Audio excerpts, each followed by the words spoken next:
psychothérapie institutionnelle. Non. Ah, alors ça tombe bien parce que j'ai quelques images d'archives dans le film où l'on voit comment c'est né et où c'est né. On peut éteindre l'écran, je reprends le film.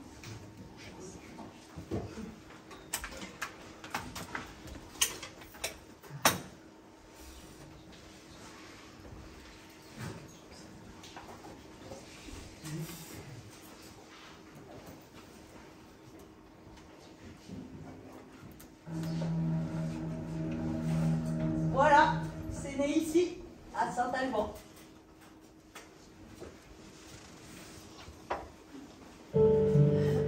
François Tosqueliès, il est au milieu avec les lunettes et la moustache. Voilà, c'est lui qui salue.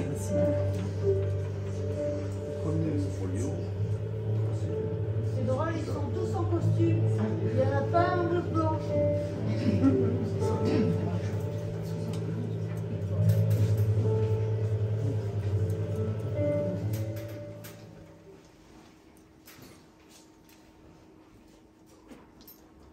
C'est le début des ateliers d'ergothérapie. C'est Tosqueliès qui est arrivé avec cette idée-là.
Quelque temps après.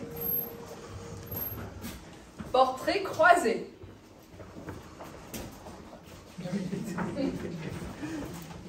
Ah, croisé.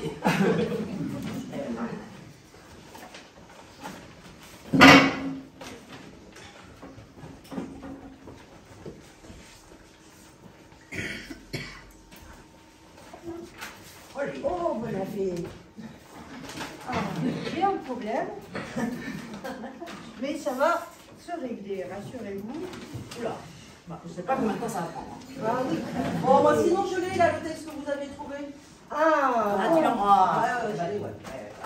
Ah, parce que là, c'est la surprise du chef. Ouais. Je l'ai plus. Voilà. Ça s'envole, je l'ai plus, je les ramasse et je suis sauvée. Oui. Bon, là, c'est là. Voilà. Non, on y est. On y est. Très bien. Parfait.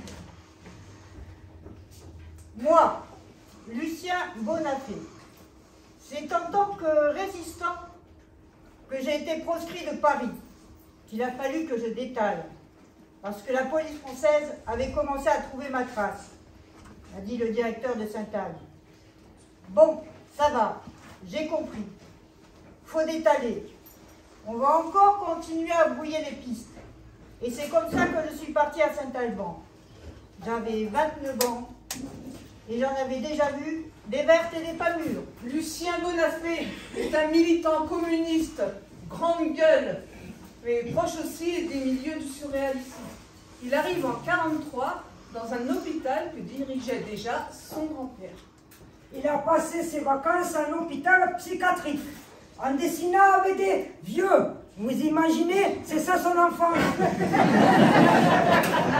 C'est pas des fous plutôt. Enfin, il faut être vieux fou. L'enfance en psychiatre. Et je suis donc repartie à Saint-Alban. Et là, je tombe dans une structure d'accueil des proscrits. avec un grand accueillant de la proscription qui était Balvé. Je sors quand j'ai pris la suite. Balvé avait caché des juifs dans la maison. Et il y avait déjà eu l'autre grand proscrit. Balvé était allé chercher au camp de Saffron avec des réfugiés d'Espagne. François Tosquelles.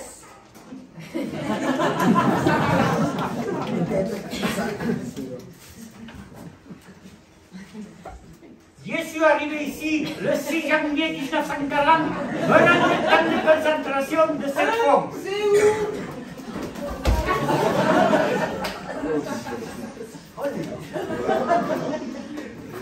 Bon, plus sérieusement, il est quand même anarchiste et condamné à mort par le régime franquiste. Comme c'était un drôle de petit gars d'ailleurs. Payait pas de mine, mais il était surdoué. Il commence médecine à 15 ans. Passionné par la folie humaine, il devient psychiatre à 23 ans. Et à 24 ans, il s'engage dans la milice antifasciste. Il crée sur le front une cellule d'urgence médico-psychologique, un service psychiatrique pour soigner les traumatisés directement sur place. C'est l'invention de la psychiatrie de secteur. Soigner au plus près de la vie que mènent les patients. Décidément. Et il commence par l'urgence, soigner les médecins. Vous qui perd de la peur. Et vous savez qu'il a embauché comme personnel pour l'aider sur le front? Comme on lui a refusé des infirmières prises pour un combat plus noble, il s'est demandé qui je pourrais trouver qui n'a pas froid aux yeux, de l'écoute et de la chaleur à donner. Mais ça, c'est tout à fait le boulot des prostituées. Et il est parti sur le front avec comme infirmière psy des putains. Sauf qu'il est anarchiste et catalan, donc non seulement persécuté par les Staliniens, bien sûr, et aussi par les franquistes, voilà. Du coup, il décide de se réfugier de l'autre côté des Pyrénées, mais il est arrêté et emprisonné parmi 450 000 autres réfugiés politiques espagnols au camp de Saffron. Oui, mais c'est où? Dans Tarn-et-Garonne. À moi.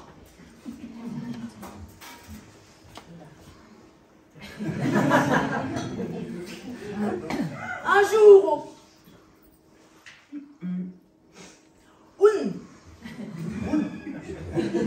un jour, al camp de concentration, ils reçoivent un télégramme signé préfet qui dit: Docteur Tosquelles, accepteriez-vous un poste à l'hôpital, dans mon hôpital de Saint-Alban? J'ai regardé dans les cartes. Il n'y avait pas Saint-Alban, ni même à peine la Lozère. Alors, à cette invitation comme ça de l'inconnu, j'ai dit oui, oui. Pourtant, je crois que c'est un des lieux où j'ai fait une très bonne psychiatrie. C'est dans les camps de concentration, dans la boue comme ça, c'était très bien, quoi. C'était magnifique même. C'était très comique aussi. Il y avait des peintres, des militants politiques, un guitariste, un infirmier psy. C'était très efficace, quoi. Très efficace. Quelques jours auparavant, le directeur de cet unique hôpital psychiatrique de Lozère, le docteur Balvé, est allé voir le préfet de Lozère pour lui demander la main-d'œuvre. Le préfet lui avait alors proposé de prendre à Saint-Alban des ouvriers du camp de concentration de Saffron. C'est où déjà? Des Espagnols à bon marché pour les petits travaux de l'hôpital. Ce à quoi Balvé lui avait répondu. S'il y avait des psychiatres, on pourrait le voir. Le préfet lui avait rétorqué. Mais monsieur, vous avez raison. Au camp, il n'y a que des criminels, donc pas de psychiatre. Et pourtant, si, il y en avait un de psychiatre, le docteur François Tosquelles.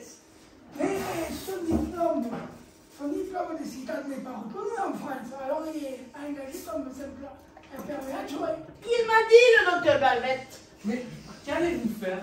Moi, j'ai dit... Mais je sais pas. C'est la première fois que je vis près des vaches dans ma vie. Il faut que je connaisse les vaches. Il est vaché. Avant de dire ce qu'on peut faire à l'hôpital, il faut aller voir le contexte. Je suis allée dans les foires du pays, une foire agricole. Comme ça, je pourrais voir ce qu'on peut faire ici. J'ai passé comme ça 20 jours en faisant les foires avant de sortir dans le service, de sortir ma tête. En fait, très vite, le jeune psychiatre catalan François Tosquelles et le directeur de l'hôpital Paul Balvet ont pour priorité de nourrir les malades. Cela peut paraître banal, mais c'est une réaction rarissime. En fait, maintenant, on sait qu'en France, il y a eu plus de 40 000 malades mentaux morts de faim. C'est horrible. C'est l'extermination tous dans les hôpitaux psychiatriques. Partout on meurt, faute de nourriture, mais surtout faute d'attention. Partout, sauf à Saint-Alban. L'institution doit s'ouvrir. L'extérieur aussi. D'abord, bon nombre de fermes avoisinantes manquent de main-d'œuvre. Et l'hôpital peut leur en fournir en échange de nourriture. Puis l'hôpital crée son potager.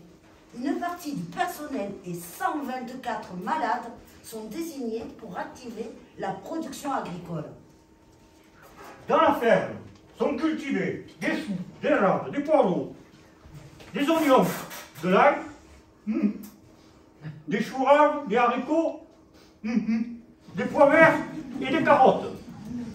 Mais le chou est le légume le plus abondant, à tel point que l'hôpital va produire jusqu'à 5 tonnes de choucroute qu'il va pouvoir vendre. Et ce n'est pas tout. Et ce n'est pas tout. Le travail des malades dans le cadre des ateliers d'ergothérapie évolue. On leur fait fabriquer des choses utiles qu'ils pourront troquer contre des œufs, des fruits et d'autres denrées. Au final, Saint-Alban, loin de tout, sera l'hôpital qui aura perdu le moins de patients. Et si on racontait cette histoire? Oh oui, oui, mais comment? Bah, en imaginant les scènes. Oh, Et chouette. bah, en les jouant. Mais non, chouette, on va faire des impros, c'est bien, c'est bien. Ah oui, ça bien aussi. Ça m'intéresse d'écrire des scènes. Moi, j'ai entendu une émission de radio avec la fille de Tosquelles. J'aimerais vous faire entendre ce qu'elle a dit. Cela m'a beaucoup émue. Moi aussi. Et moi, j'inventerais bien des scènes avec Tosquelles. Moi aussi. Allez, on s'y met tout de suite. Oui. Ouais.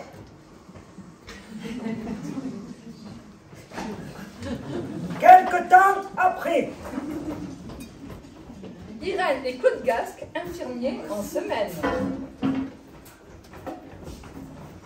La projection a fini tard. On a juste le temps de souffler un instant à la maison. Oh, le docteur Tosquelles a eu une bonne idée de donner une caméra aux patients.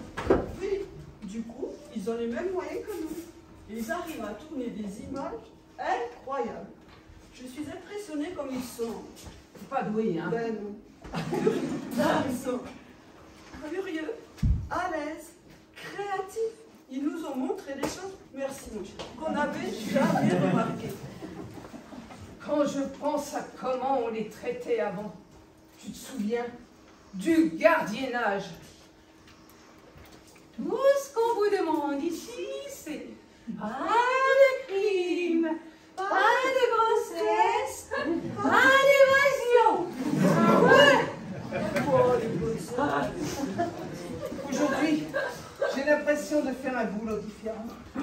Tout ce temps passé avec les patients, toutes ces journées, ces soirées, à parler, à écrire le journal, à chanter, à faire du théâtre, à vivre avec eux. Oui, on peut les aider à avoir une vie, leur vie. Et qu'est-ce que j'apprends avec eux? Ah, c'est pas beauté. Il faut filer à la réunion du club. J'ai une idée à proposer. Ouais, dis-moi. Tu sais que ça me travaille, cette injustice. Pourquoi nous, les infirmiers, on peut partir en vacances grâce au congé payé, pas les malades? Ah, il suffirait d'avoir un bus. Wow. Notre collègue Marius vient d'hériter. Et s'il avançait l'argent pour payer le bus, on pourrait partir en Madrid avec les malades. Oh, quelle bonne idée! Allez, viens! Oh, merci, mon chéri! En fait, Marius, il n'avait pas hérité de grand-chose. Alors on n'avait pas les sous. Il fallait 10 millions de francs. On ne les avait pas. On avait la banque, d'accord. Mais l'association n'avait pas 10 briques à mettre dans un bus. Le docteur nous a dit, faites un emprunt aux malades.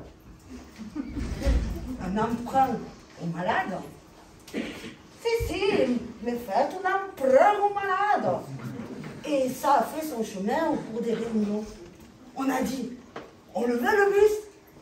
Alors, est-ce qu'il y aurait quelques pensionnaires prêts à prêter un peu d'argent? Car ils étaient payés en ergothérapie. Il y avait le pécule traditionnel de l'administration, mais nous, on avait mis en place, en plus, un salaire de l'ergothérapie. Tu travailles, tu es payé. Et c'est cet argent qui circulait, vous voyez. Et finalement, on a fait un emprunt aux malades. On a eu le bus grâce aux malades. On l'a appelé l'abeille du Gévaudan. J'ai ma casquette de chauffeur. L'estafette est là, on y va. Ah, vite. Allez, on se dépêche. Allez.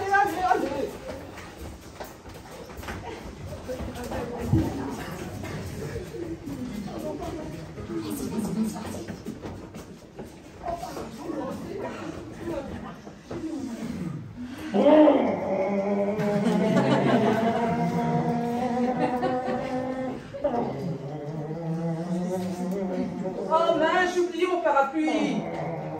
Oh, ça tourne!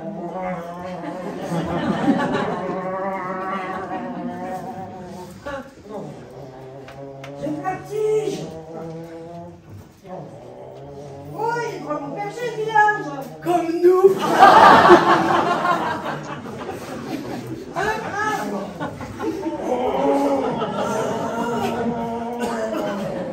Ouf. Chouette, ça se découvre. On est bien là. Oui.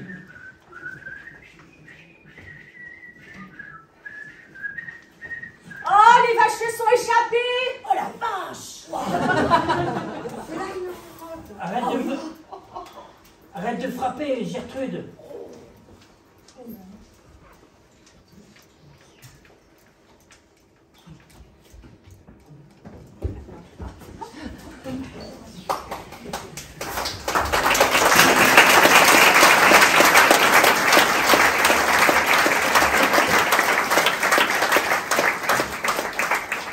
Tosquelles et Marie-Rose, sa fille.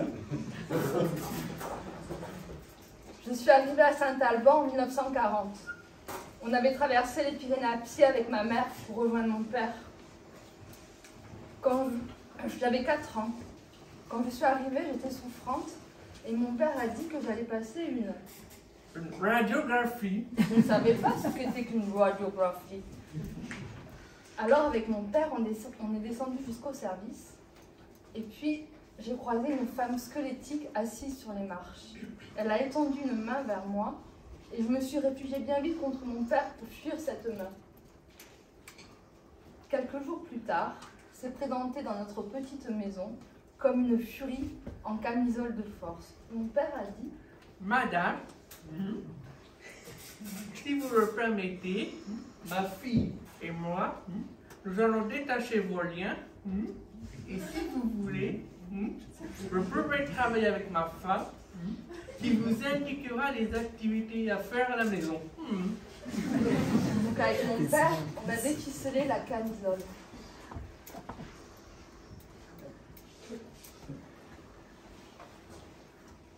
Et cette femme-là, cette furie, c'était le squelette que j'avais croisé dans les escaliers et dont j'avais eu la trouille. Elle arrivait tous les matins en camisole, accompagnée de 2 infirmières, car elle entendait des voix. Et elle se rebiffait contre ces voix qui l'insultaient. Et elle répondait pareil.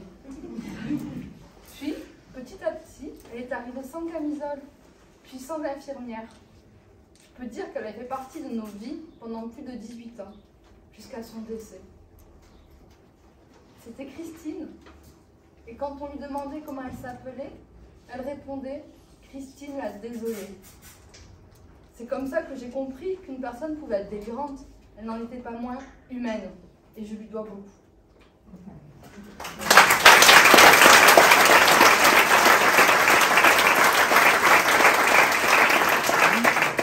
Moi, ce qui me touche vraiment dans cette histoire, c'est l'intimité entre les gens, soignés et soignants, la confiance, même avec leurs propres enfants. Il y a des jeunes et des vieux ensemble. Ils avaient l'air heureux. Quelle belle utopie. Mais où est passé tout ça? Mais où est passé ce doux rêve? Maintenant, on est à l'ère financière et tout ce qu'on demande à l'hôpital, c'est d'être rentable. La seule... C'est d'être rentable, voilà.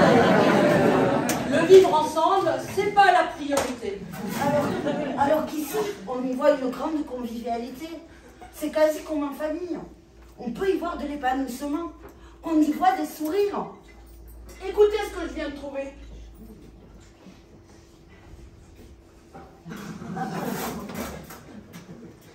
La psychiatrie, je l'appelle la décognaterie. Tu peux déconner à ton aise. Déconne, mon petit. On dit que c'est de l'association. Et dans le silence, j'écoute comme une poésie. La musique, plus que les mots eux-mêmes. Et de temps en temps, je lui sors une petite interprétation, comme on dit. Première entrevue entre Tony Caliès et un patient.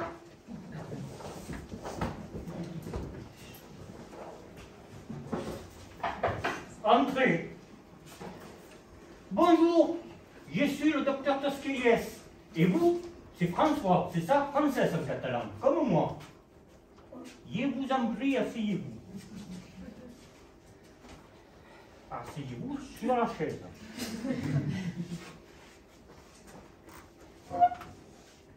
Et maintenant, racontez-moi tout. La haute autorité qui me surveille m'interdit toute communication avec l'extérieur. Ah, mais il la connaît bien, cette haute autorité, pas commode, hein. Mais il réussi à les neutraliser. Il a désactivé tous les micros.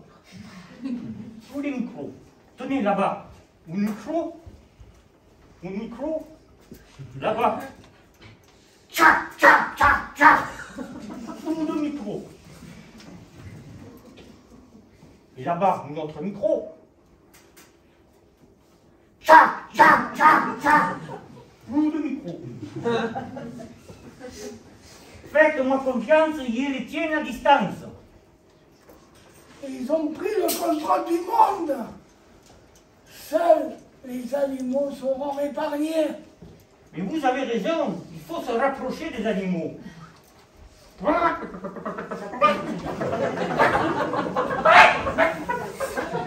Ça ne marche pas.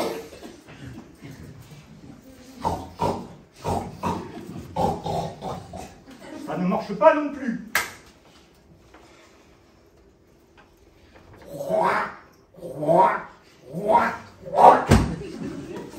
Ça ne marche pas non plus.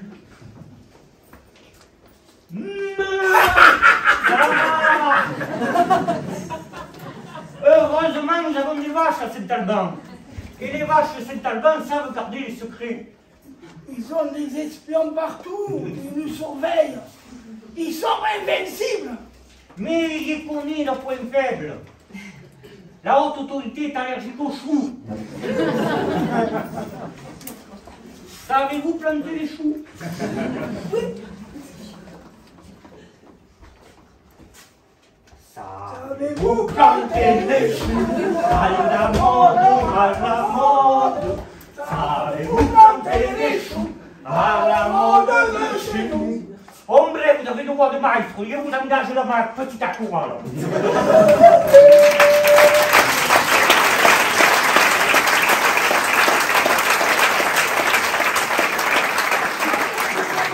Un psychiatre comme ça, parce que chez certains psy, hein, c'est cacheton, carte vitale et au revoir.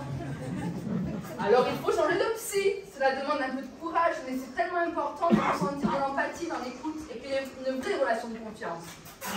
Je me rappelle une fois chez un psy, j'avais vraiment besoin de parler.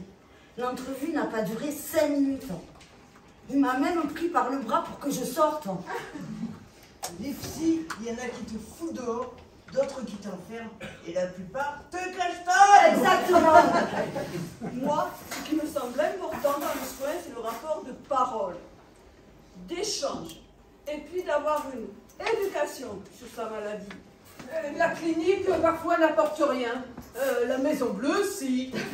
Je me souviens, moi, j'étais à l'hôpital, c'était la nuit, je dormais bien, mais alors vraiment profondément. Puis tout d'un coup, je me suis réveillée avec une lampe torche dans les yeux. C'était l'infirmier. Il me secoue en me disant « Madame, madame, allez madame, réveillez-vous, c'est l'heure de prendre votre cachet pour dormir. »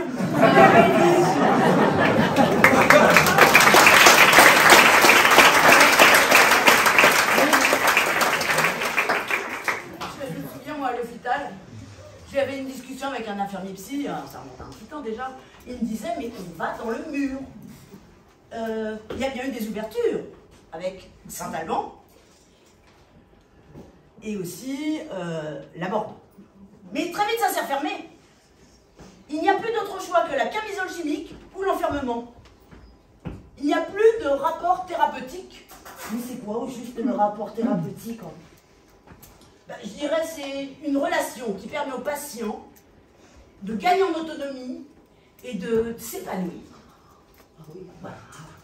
On vit déjà à la ville pour s'en débarrasser. Les personnes qui sont en psychiatrie, on leur fait pas confiance. Mais on est tous des citoyens à part entière. Mais reprenons l'histoire de Saint-Alban. J'ai trop envie de revoir ce couple d'infirmières, les Gasques. Oh, j'adore jouer Irène. Irène et Claude Gasque, le dimanche.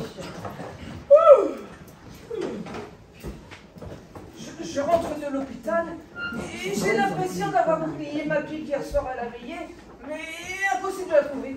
Mon Claude, c'est bien de toi ça. Elle est là, ta pipe. Ah, tu me sauves la vie, chérie, merci. Qui as-tu rencontré à l'hôpital? J'ai rencontré Marguerite. Ouais, franchement, en ce moment, elle va pas fort. Hein. Tu la connais, hein? Elle va avoir 65 ans, mais dans sa tête, elle en a encore 18. Je sais. Et ce qu'il y a de nouveau, c'est qu'elle s'est mise en tête de se marier. Mais je le sais. Ah bon? À l'atelier broderie, les heures qu'elle passe à confectionner au crochet sa robe de mariée, c'est impressionnant. Mais elle est magnifique. Ah oui, elle est magnifique. Elle se pouponne, elle se prépare. Mais il y a un petit problème. Elle n'a toujours pas trouvé de mari. C'est pas ça son problème. Ah bon? Ben non, Nigo. Elle maigrit. Ah, ça c'est vrai. Et elle s'isole. Et souviens-toi, comme Toscaliès nous le répète tout le temps, l'isolement est à l'origine de la maladie et au cœur de notre démarche thérapeutique. D'ailleurs, j'ai parlé de Toscaliès à Marguerite. Il m'a dit qu'il s'est parlé plutôt de Marguerite à Toscaliès. Il m'a dit qu'il avait été de malade. J'espère qu'il va pouvoir la coquiller avec une bonne rigolade et une pirouette, comme Lucette sait si bien le faire. Oui, bah, c'est justement pour ça que j'ai invité Marguerite. Alors, qu'est-ce que tu vas lui faire de bon? J'ai du potiron. Un bon soufflé au potiron. Du jambon à l'ail. Ah, pas mal. Du pain et du fromage. Ah ouais. Et je peux même lui préparer un gâteau marron. Oh, ça, elle va adorer, hein. Avec un festin pareil, elle va croire que c'est son repas de noces. Mais nous n'allons pas la contrarier. Nous allons même essayer d'en rire avec elle. Oui, bien sûr. Mais c'est pas du tout d'amitié. Après, c'est moi qui cuisine. D'ailleurs, tu veux bien m'aider à appeler le potiron? Oh oui, ma chérie, que je t'appelle le potiron. Alors, va me les chercher à la cave, s'il ma chérie. Et ramène-moi aussi des œufs du poulailler. Oui, ma puce. Je vais commencer à préparer le gâteau, mon amour. D'accord.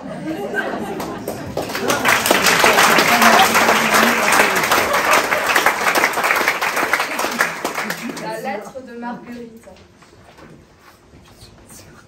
Je suis morte 122 fois. J'ai été écrasée 11 fois. Je me suis mariée 7 fois. Maintenant, j'entends quelqu'un qui me parle moralement dans mon plexus solaire. J'ai tous les os brisés, le cœur réparti.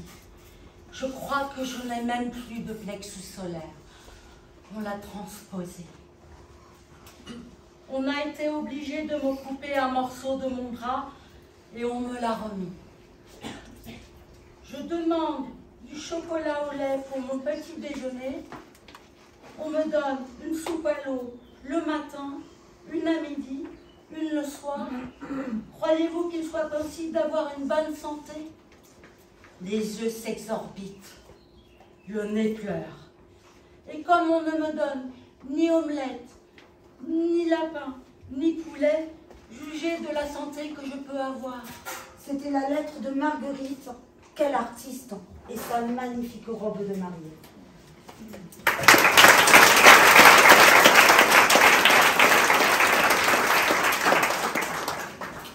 Tosquelièvre est forestier, le précurseur de l'art brut.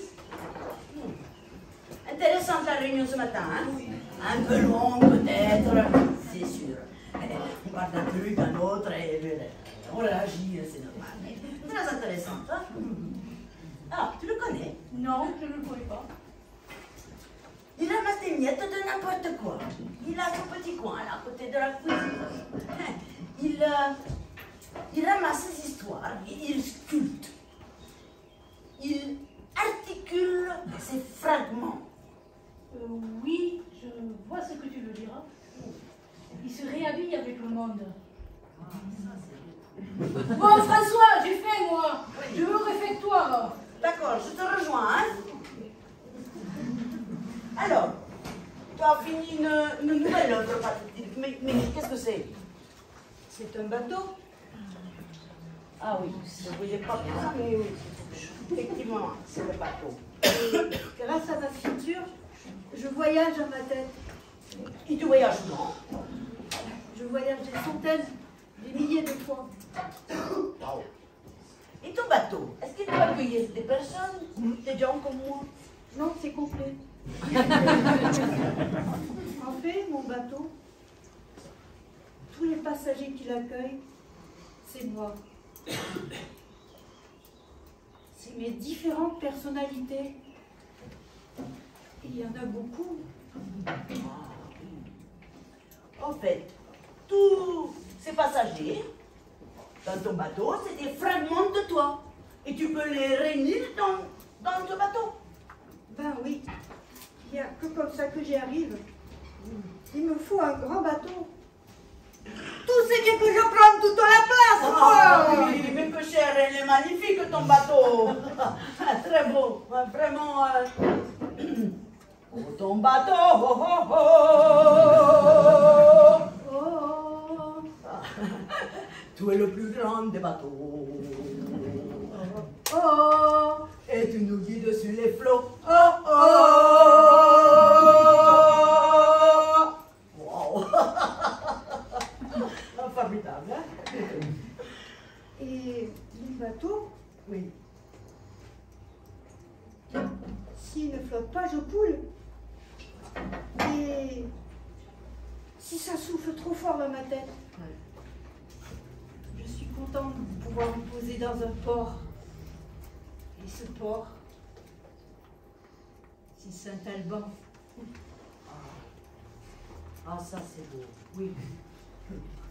Alors, il y a le bateau, le port, et moi. Bien sûr qui? Toi, tu es plutôt comme l'eau.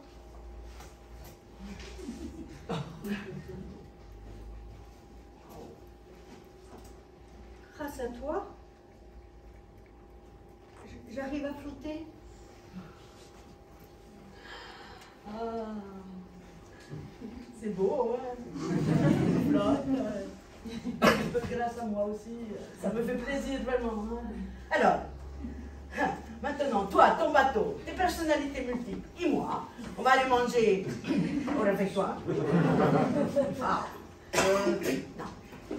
On va aller manger au restaurant du port. Et justement, pas de poisson menu, mais du calamar. Du canard, pardon, enfin, français. Ok, donc, point, point. Coin, coin, coin, coin, coin, coin.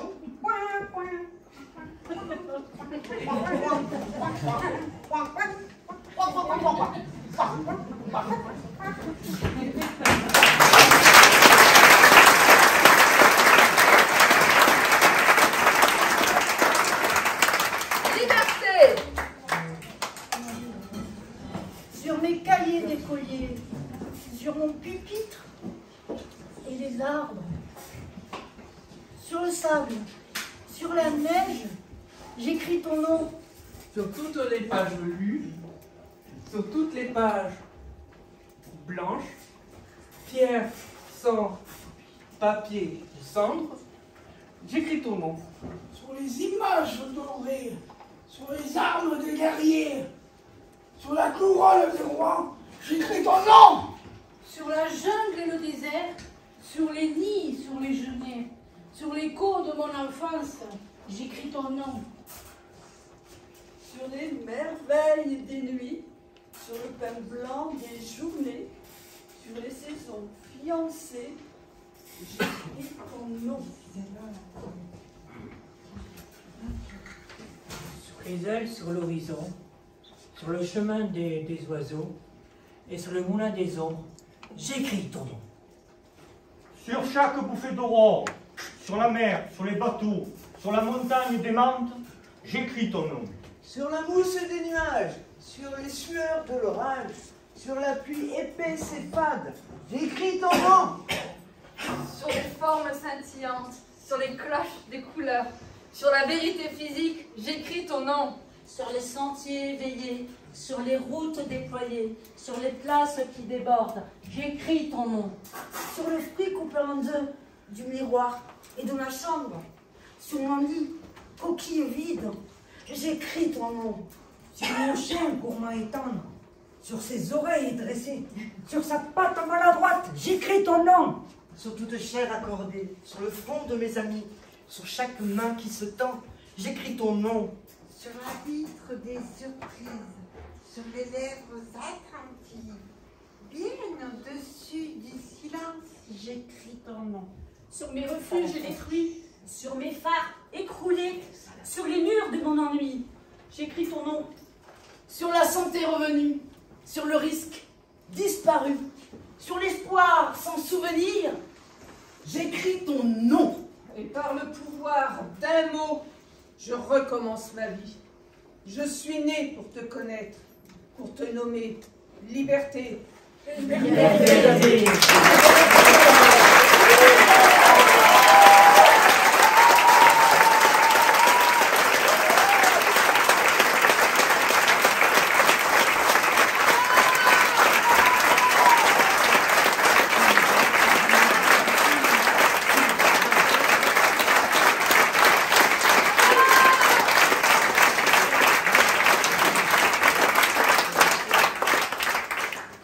Paul Éluard a écrit ce poème en 1941. Diffusé en France puis à Londres, il est parachuté à des milliers d'exemplaires par la Royal Air Force lors de ses passages au-dessus du territoire français à partir de 1942. Cela devient le poème de la résistance. Paul Éluard doit se cacher plus que jamais. Paul Éluard est en fuite. Il a 47 ans. Il arrive à Saint-Alban en novembre 43 avec sa femme Nuche et sa fille Cécile. Ils y resteront jusqu'en février 44. Sa femme Nuche porte souvent le matin ses vêtements sa femme Nuche pour les nuits réchauffées.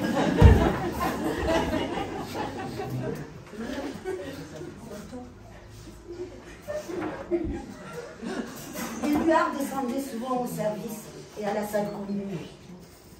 Il semblait discret, toujours discret. Il avait l'air à la fois très jeune et très vieux, très enthousiaste et très calme.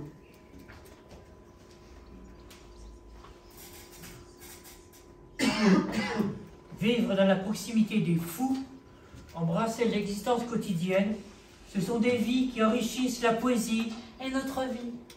Éluard était un ange à l'intérieur comme en parole. Il crochetait de la parole toute la journée, parce qu'il avait froid, Éluard. Il s'enveloppait de paroles chaudes. Magnifique, toi. La nuit n'est jamais complète. Il y a toujours, puisque je le dis, puisque je l'affirme, au bout du chagrin, une fenêtre ouverte, une fenêtre éclairée. Il y a toujours un rêve qui veille, désir à combler, fin à satisfaire, un cœur généreux, une main tendue, une main ouverte, des yeux attentifs, une vie, la vie à se partager, une vie, la vie à se partager. Il faut créer des lieux collectifs et des lieux d'échange. Et donc il faut abattre les murs, supprimer les serrures, enlever les barreaux, prenez ces planches et ces maillets et détruisez vous-même le quartier cellulaire. Cassez les murs! Hey! We don't need no medication. We don't need no self-control. No sarcasm in the clinic. Hey, doctor, give to the man the life. Hey, doctor, give to the man the life. Hey, doctor, give to the man the life. Right!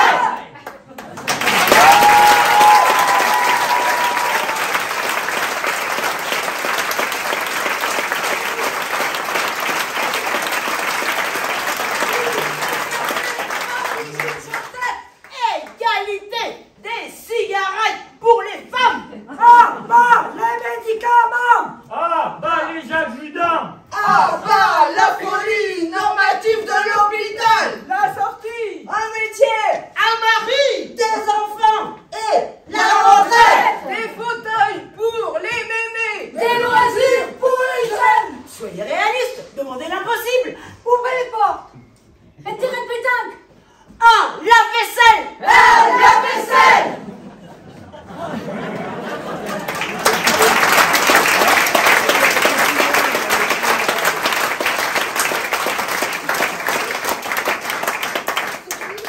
Il faut bien nous lire la lettre de ce malade, Pierre révolutionnaire de Saint-Alban. Il s'appelait comment déjà? Gérard! Oh, mais c'est Gégé. La lettre de Gérard. J'ai appris que dans 6 mois, il y aurait à nouveau les barreaux. Si on doit faire la révolution, eh bien, on la fera. Si notre direction doit également enlever les sorties à l'extérieur et faire remonter les murs, cela risque de chier. chier. Avant de faire cet article, croyez que j'y ai bien réfléchi et que je ne délire pas. En plus de tout cela, pourquoi? Oh, mais j'arrive pas à lire. Il me faudrait des lunettes. Est-ce que quelqu'un aurait des lunettes? Mets-toi plus sur la lumière, ça ira mieux.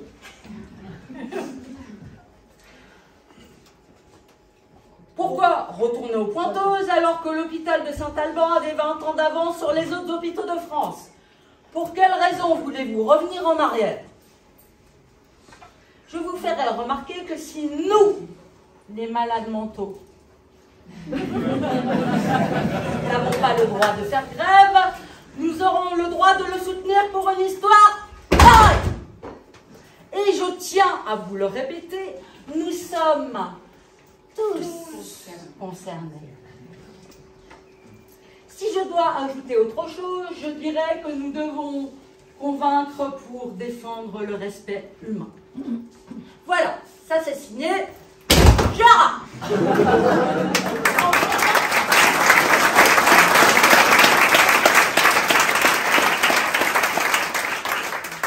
J'allais donc dire, on sent bien les années 70 là. Mais la vraie révolution, c'était les années 40 qu'elle a lieu, quand Toscaïès fait abattre les murs et fermer les chambres d'isolement pour que l'espace de l'hôpital ne soit pas un lieu d'enfermement. Et qu'on puisse alors imaginer y faire des choses ensemble. Les malades avec les soignants. Bien sûr de l'ergothérapie, mais aussi des veillées, un club, un journal et très vite, du théâtre. Mais Saint-Alban, c'était il y a 50 ans. Il faudrait que l'hôpital psychiatrique se souvienne qu'à une époque, ça se passait comme ça. C'était novateur pour l'époque. Mais je me demande jusqu'à quel point ça ne l'est pas encore maintenant. À Saint-Alban, si, on a vu des murs tomber. Alors que la politique actuelle, c'est de reconstruire des murs. Même à Saint-Alban. Et c'est à fond les cachetons. Alors que ce qu'il faut pour aller mieux, c'est faire des choses ensemble. Apprendre, communiquer, chanter, écrire le journal, faire du théâtre. Le théâtre permet le dépassement de soi-même. Nous, ici, Avec la troupe. on laisse de côté nos difficultés et on avance ensemble.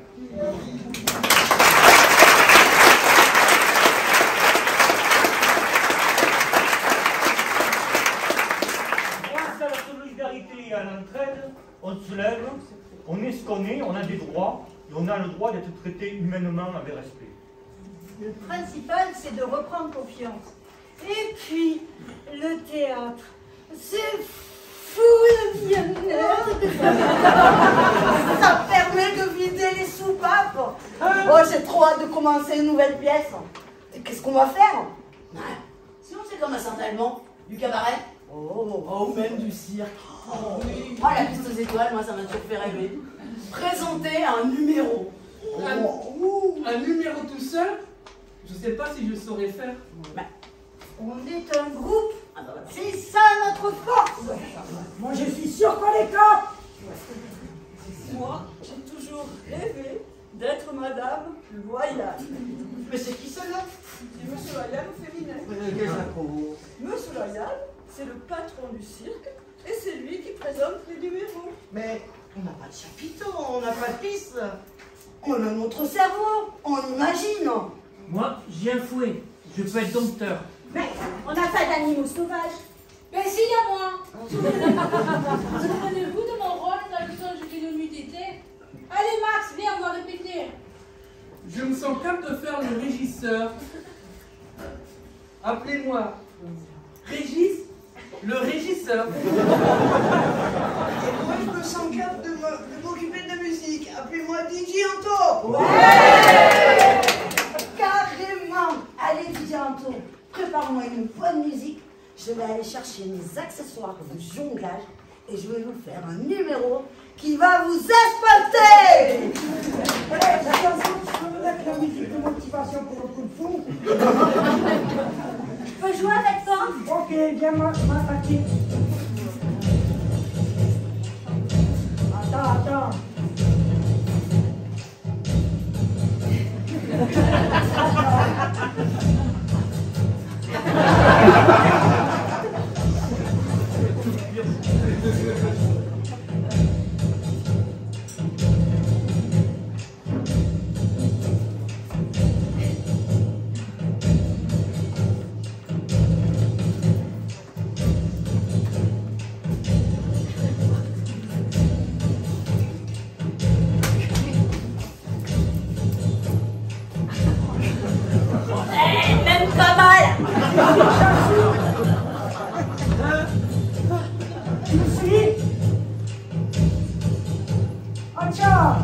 Acha!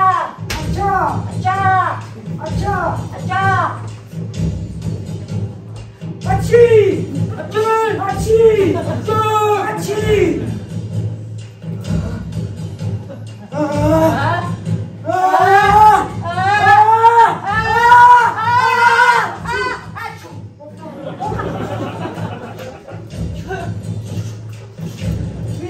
On dirait que la soupape chaud. Chou! Chou! Je vous demande d'applaudir les Kung Fu locaux.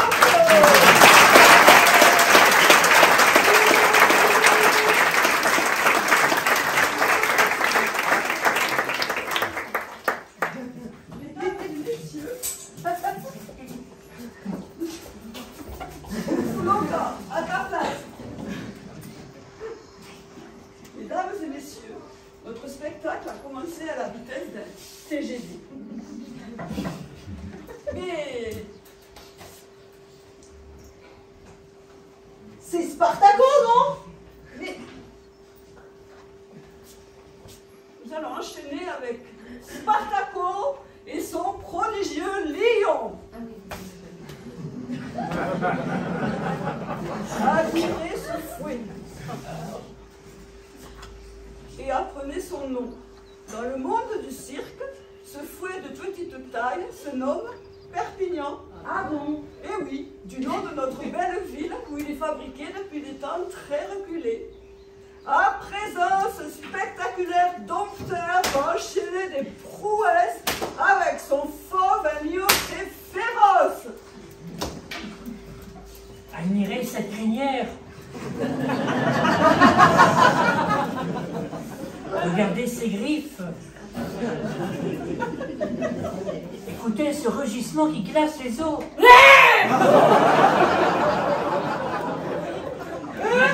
Maintenant, regardez bien les yeux de Clarence, car c'est son nom. Il est capable de loucher à volonté.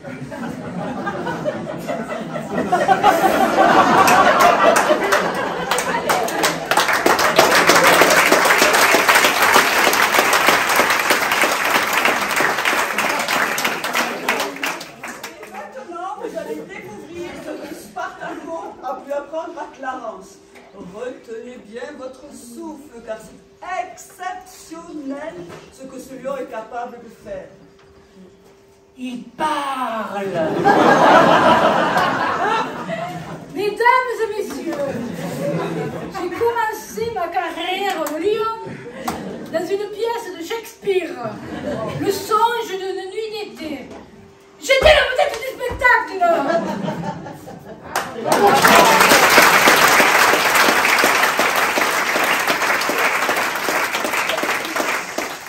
Et ce n'est pas tout, car cet animal féroce a plus d'atours dans son sac. Musica. Dans la jungle, le lion est mort ce soir. Et les hommes tranquilles s'endorment, le lion est mort ce soir. Ah oui.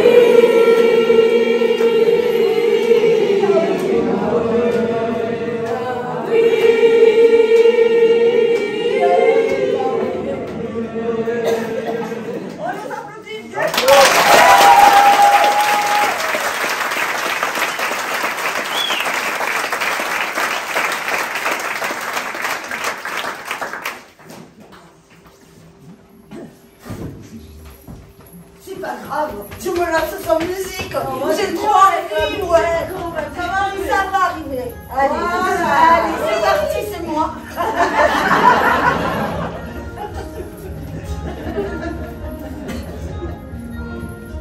Un peu d'applaudissements.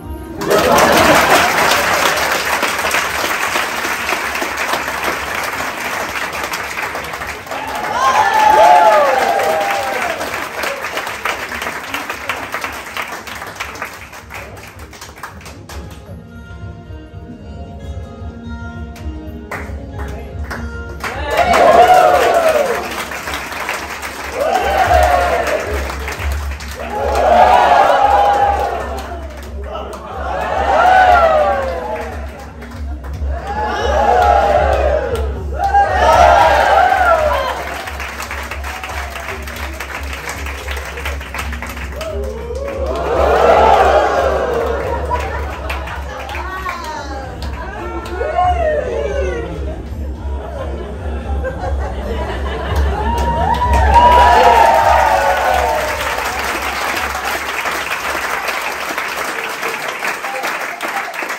temps, c'est le moment.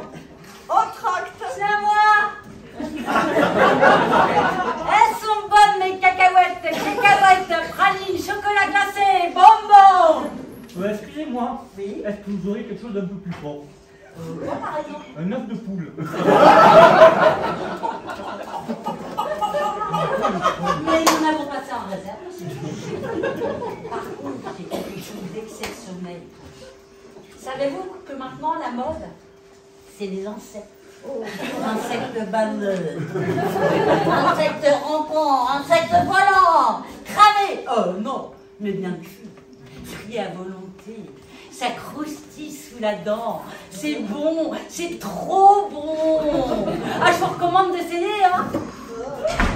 Elles sont bonnes, mes sauterelles, scorpions, limaces, ah ouais, et bonbons.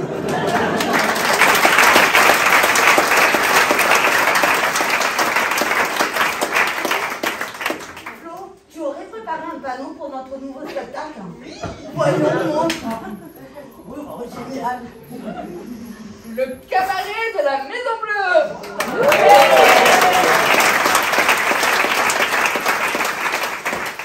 Mesdames et messieurs, le cabaret de la Maison Bleue reprend avec notre Hercule, Monsieur Biscotto.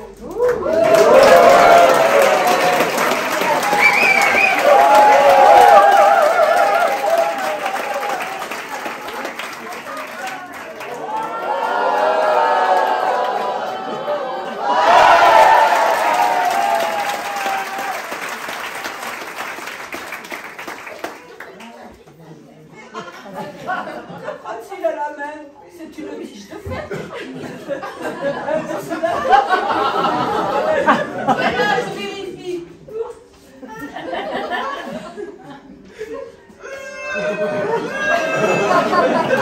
N'est-ce pas, madame? Impossible.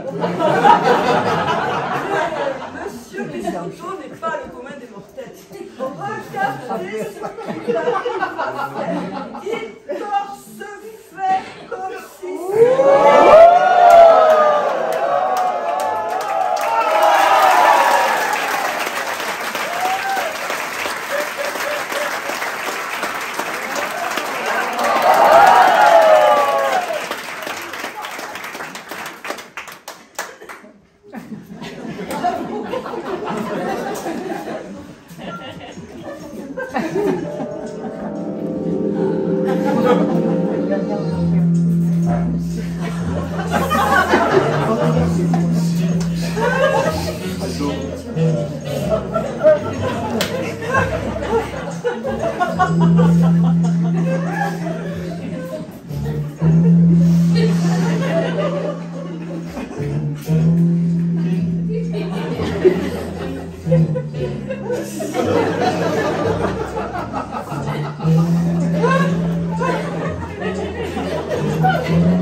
Je suis un passionné des volatiles.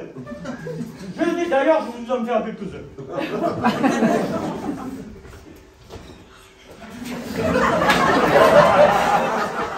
Le colibri. Très bien, madame, c'est le colibri. C'est trop fort.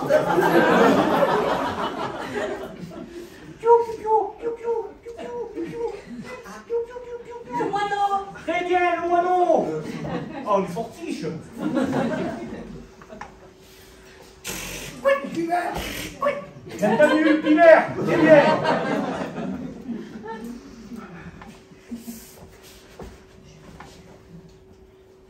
L'oiseau migrateur. Très bien, voilà.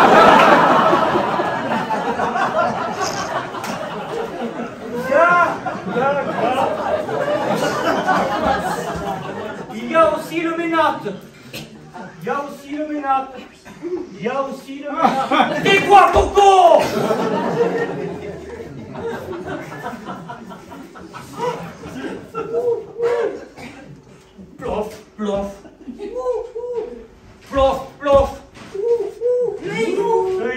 démarrer. Plonge,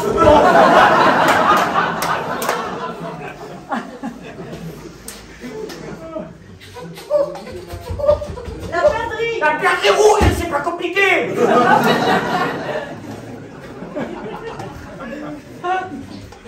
Et enfin, le recordman du monde, celui qui fonce sur sa proie à plus de 350 km/h.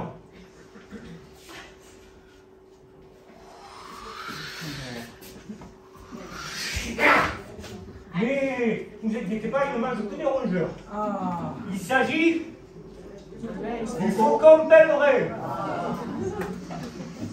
Et enfin, celui qui a la plus grande envergure, je précise, 3 mètres d'envergure.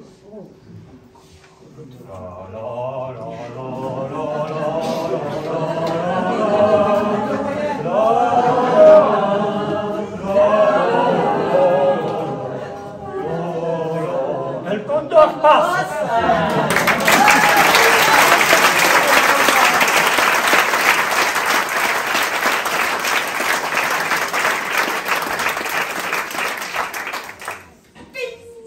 Mon oreiller. Ping, ping, na na na na na na. Ping. Et moi, mon nom est Pong. Ah, ah. Nous allons faire de la magie. I'm happy. Va me chercher mon chapeau et ma baguette. En même temps? Ah oui. C'est pas trop? Petite baguette, petite casquette? Non, soyons fous. Mon gros chapeau et mon grand pavot. Ping! Pong!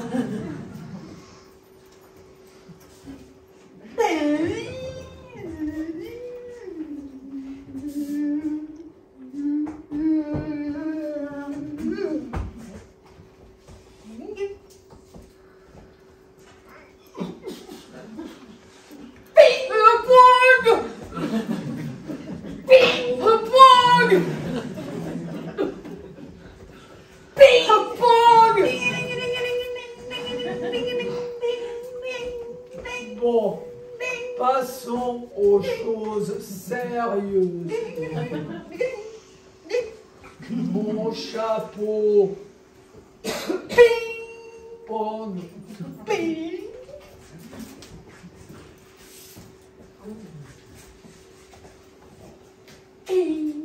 Bon.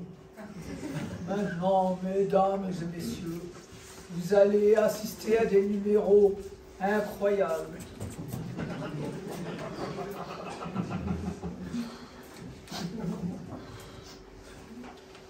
Tu fais des bruitages? Oui, oui.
Mais non, c'est un crapaud.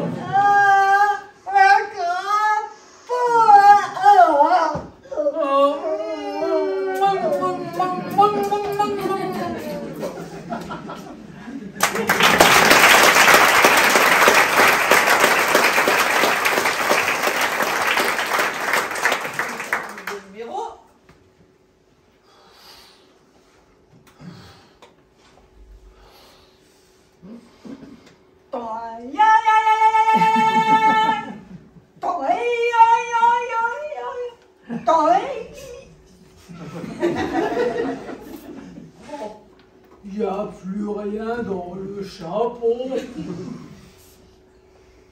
Une puce.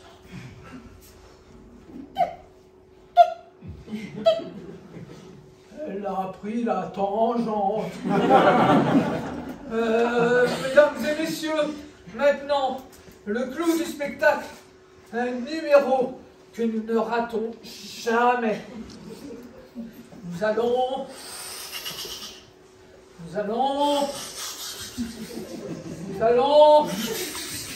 disparaître.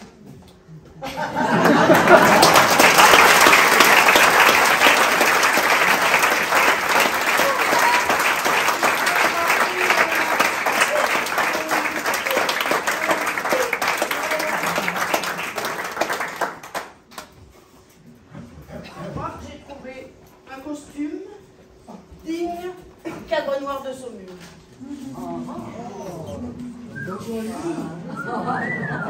Et je pourrais vous faire un numéro de haute école avec mon cheval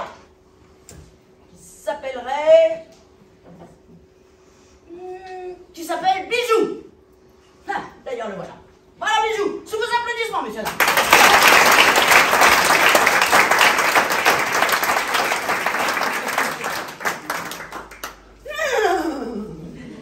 Très bien. Allez, marche un peu. Fais-toi admirer. Là. Voyez cette robe alezane magnifique avec ce poil doré. Et cette crinière soyeuse. Et ces petits yeux vifs qui remarquent tout. Et ces petites oreilles intelligentes, mobiles, attentives au moindre de mes mots. Bijou, ici. Là, mon bijou. Je vais maintenant me mettre en selle.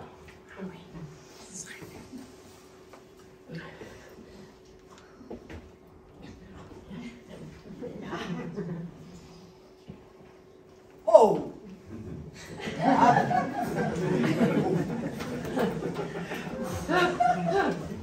Oh là! Plus d'en haut, le monde est plus beau.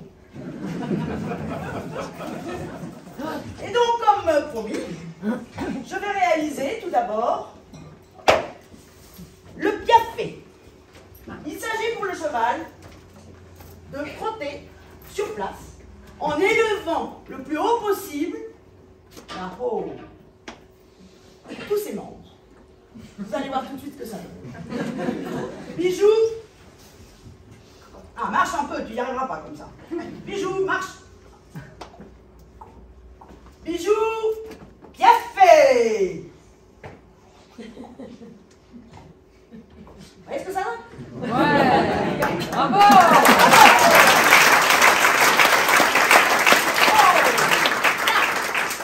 Et j'enchaîne avec le passage. Le passage marche un peu. Là. On comprend tout ce que je lui dis. Hein. Pour le passage, donc, le cheval va se propulser vers l'avant, tout en montant ses membres de la même façon et en frottant. Donc ça va donner quelque chose qui, comme une danse en fait. Vous allez voir, comme il est aérien, léger, mais ça demande une force terrible de faire ça. Vous allez voir.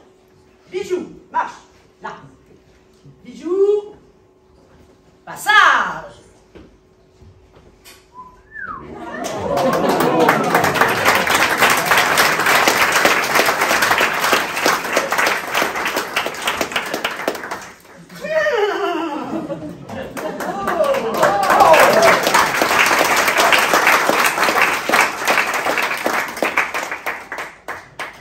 Il est très essoufflé, parce que ça demande, marche un peu. Ah, il veut galoper. Ça te détend beaucoup de galoper. Parce que ça demande une énergie folle de contenir toute la force qu'on a, on veut aller vers l'avant, vous voyez, comme ça, le mort aux dents. Et à moi, de jouer mon rôle de retenir cette impulsion pour qu'il reste sur place. Ou alors qu'il frotte comme ça, vous voyez, toc, toc, toc, toc. Je sens le cœur qui bat très très fort, très très vite là. ça est fait. C'est vraiment difficile pour lui. Et je pourrais réaliser un numéro que je peux qualifier d'exploit.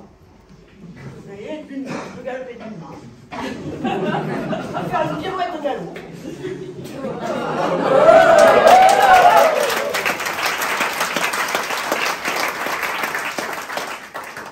Appuyer à gauche. Appuyer à droite. Oh là. Donc j'en étais à l'exploit. C'est de galoper à reculons. Ah ouais. Bijou, il sait le faire. Bijou marche. Mais ça, je le réserve pour le prochain spectacle de la maison. D'ailleurs, je m'étais ma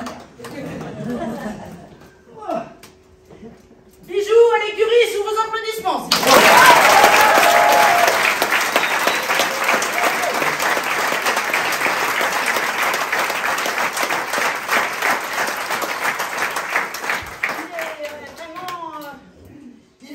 Intelligent, vif, il comprend tout ce que je lui dis, obéissant, enfin vraiment c'est un cheval épatant. Oh Bijou, mais qu'est-ce qu'il y a? Tu me pousses là? Ah Bijou, je sais ce qu'il veut. En plus, j'ai oublié de vous le dire, il est un peu cabotin. Eh ben fais ce que tu veux faire devant cette belle assemblée. Bijou, vas-y.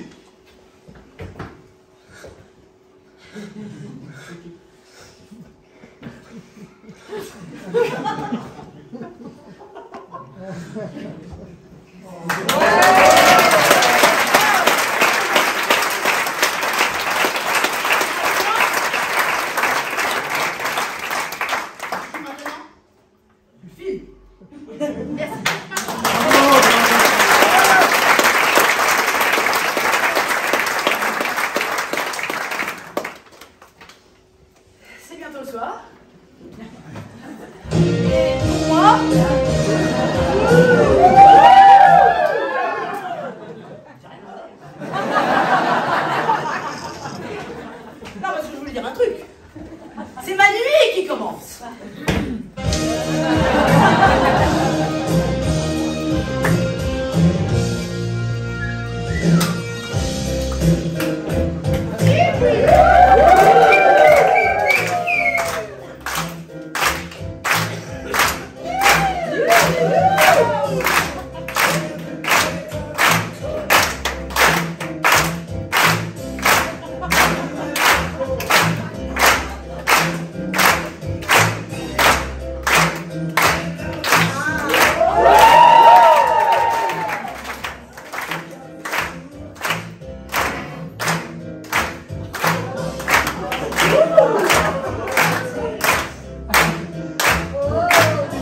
nous. Et je voulais... Dans le rôle dans de la metteuse en scène. scène.